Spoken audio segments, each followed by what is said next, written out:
નમસ્કાર મિત્રો, વાર્તા સાંભળવા માટે આવ્યા છો? ચાલો વાર્તા સાંભળી. હું એક ગરીબ પરિવારમાં જન્મી હતી. રિયા, જ્યારે હું મોટી થઈ ત્યારે હું 16 વર્ષની હતી. ત્યારે મારી માતા મને તેમની સાથે કામ કરવા માટે લઈ જવા લાગી. જ્યારે હું આટલા મોટા ઘરે ગઈ ત્યારે મારી આંખો ખુલ્લી રહી ગઈ. મેં મનમાં પૂછ્યું, માં, તમે આટલા મોટા ઘરમાં કામ કરો છો? ત્યારે માલિકના ચહેરા પર એક વિચિત્ર દેખાવ દેખાયો. મારી માતાએ માલિકને કહ્યું કે આજથી મારી પુત્રી પણ મારી સાથે આવશે. તે માણસે તેને કહ્યું કે તે કામ પર આવશે. તો માલિકે કહ્યું કે ખૂબ જ સારી વાત છે, મારી સાથે તમારું કામ સરળ બનશે અને હું તમારો પગાર પણ વધારીશ. માતાએ મારી સામે જોયું અને એક નાનકડું સ્મિત આપ્યું અને પછી મારા હાથમાં ઝાડુ આપી કહ્યું, તમે આખું ઘર સાફ કરો અને પછી હું તમને બીજું કાર્ય કહીશ. આ બધું કહીને મારી માતાએ જોયું. માલિકે મારી માતાને એક વિચિત્ર સ્મિત આપ્યું અને તેણીને રૂમમાં જવા કહ્યું અને મારી માતાએ તેને કહ્યું અને પછી માલિક પણ રૂમમાં ગયો અને પછી દરવાજો બંધ કરી દીધો. આ ઘર તરફ જોયું, એક ઊંડો શ્વાસ લીધો અને આખું ઘર સાફ કર્યું. હું ખૂબ જ થાકી ગઈ હતી કારણ કે હું પ્રથમ વખત આટલું કામ કરી રહી હતી. પછી થોડો આરામ કર્યા પછી મેં પોચો કર્યું અને આ બધું કરવામાં મને 2 કલાક લાગ્યા. મેં મલિકના રૂમ તરફ નજર કરી અને જોયું કે આટલું કામ કર્યા પછી પણ મને બહુ ભૂખ લાગી હતી.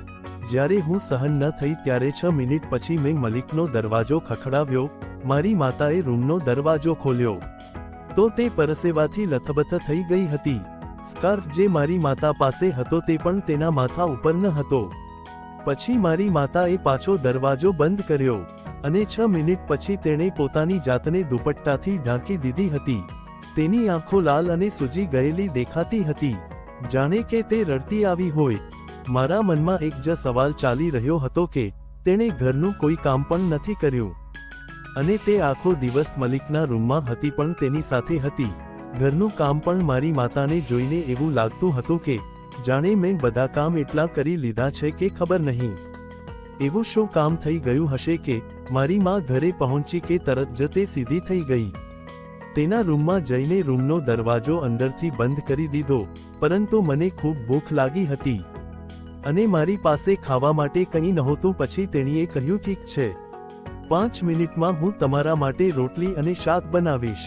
માતાએ પનીરનું તૈયાર શાક મંગાવ્યું. મેં ઘણું ખાધું. પછી બીજા દિવસે સવારે મારું માં મને જગાડી અને કહ્યું, ચાલો તૈયાર થઈ જાઓ, મારે કામ પર જવું છે. મેં મારી માતાને ના પાડી અને કહ્યું કે હું તમારી સાથે કામ પર નહીં જઈશ. તે ઘર ઘણું મોટું છે, હું થાકી જાઉં છું. મારી માતાએ કહ્યું, દીકરા, હવે તું ધીરે ધીરે મોટી થઈ રહી છે, કામ કરવાની આદત પાડવી પડશે. મોંઘવારી દિન પ્રતિદિન વધી રહી છે. હું એકલી ઘરનો ખર્ચ કેટલો ઉપાડી શકીશ? મમ્મીની વાત અને ઘરની હાલત જોઈને હું ચૂપ થઈ ગઈ અને મારી માં સાથે કામ પર જવા લાગી. માને પણ હવે આ રોજનું કામ શરૂ થઈ ગયું હતું. માં મલિક સાથે તેના રૂમમાં જતી અને મારે ઘરના બધા કામ કરવા પડતા. મને આ બધું જોઈને બહુ ગુસ્સો આવતો પણ મને આશ્ચર્ય થતું કે જ્યારે માતા મલિકના રૂમમાંથી બહાર આવે છે ત્યારે તે પરસેવાથી રેપઝેપ થઈ જાય છે, આંખો સૂજી ગઈ હોય છે અને લાલ થઈ ગઈ હોય છે. એક દિવસ મેં મારી માતાને પૂછ્યું, માતા, તમે ઘરનું કોઈ કામ પણ નથી કરતા પણ તમને જોઈને લાગે છે કે તમે ખૂબ જ થાકી ગયા છો. અરે દીકરા, હું પણ કામ કરું છું, મને અહીં આરામ નથી મળતો, મારું રોજનું કામ. આટલું કહીને તે શાંત થઈ ગઈ. પછી થોડીવાર વિચારીને તેણે કહ્યું કે ગરીબી બહુ મોટી મજબૂરી છે. જે ઘરમાં ગરીબી આવે છે તે ઘર સાવ બરબાદ થઈ જાય છે. મારી માતા મને ગમતી બધી વસ્તુઓ ખવડાવતી હતી. અમારી પાસે પનીર અને દૂધ દહીં હતા. આના પર મેં મારી માતાને પૂછ્યું કે તમે આટલી મોંઘી વસ્તુઓ કેમ ખરીદો છો? તેમણે કહ્યું, કારણ કે હવે તમે પણ મારી સાથે કામ કરવા જાઓ છો. હવે તમારા શરીરને પણ સારા ખોરાકની જરૂર છે.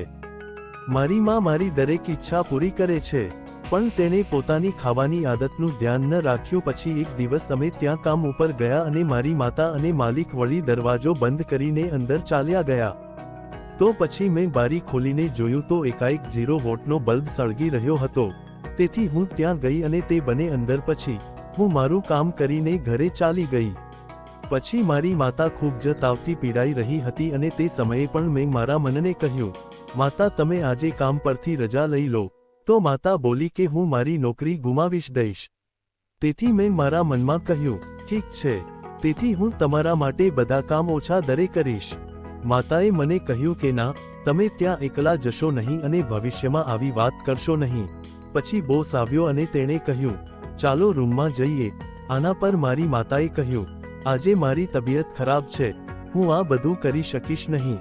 તો મલિક કહે છે, જો તમે તે કરી શકતા નથી તો તારી દીકરીને કહે. આના પર મારી માં ગુસ્સે થઈ ગઈ અને ત્યાંથી મારી માની તબિયતમાં કોઈ સુધારો થયો ન હતો અને હવે હું મિત્રના ઘરે જવાના બહાને માલિકના ઘરે પહોંચી ગઈ અને મારી માતાની દવા લઈ આવી. તેણે મને એકલામાં પૂછ્યું અને કહ્યું કે માતાની તબિયત બહુ ખરાબ છે, તેથી હું કામ પર આવી છું.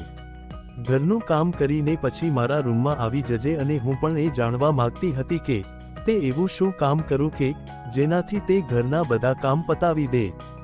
મલિકના રૂમમાં તે પહેલાથી જ મારી રાહ જોઈ રહ્યો હતો અને મારા હાથમાં તેલની બોટલ આપી અને કહ્યું કે આ લો, મારી કમર પર તેલ લગાવ. અને મને આ વાતથી નવાઈ લાગી.